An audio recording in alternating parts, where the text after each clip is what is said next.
ლელო საქართველოსთვის საჯარო სკოლებში სახელმწიფო უსაფრთხოების სამსახურის კონტროლის გაძლიერებაზე საუბრობს. ამის შესახებ პარტიის წარმომადგენლობა განცხადება გააკეთა ბათუმის ოფისში. მისი თქმით, განათლების მინისტრის 12 მარტის ბრძანებით საჯარო სკოლებში ეგრეთ წოდებული ODR-ის ინსტიტუტი ბრუნდება.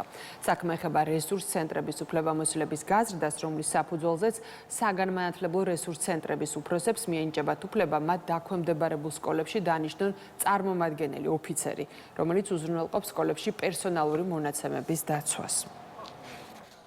რესურს ცენტრის უფროსებს შესაძლებლობა ეძლევათ სკოლებში ყავდეთ წარმომადგენლები, ეგრეთ წოდებული ოფიცრები, პრობლემა თითქოს და სკოლებში უნდა აწარმოონ პერსონალური მონაცემების დაცვა.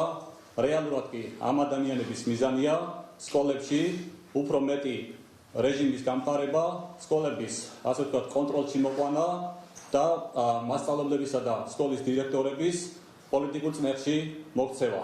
ეს არის წმინდა კგბ-შნიკური მოდელი.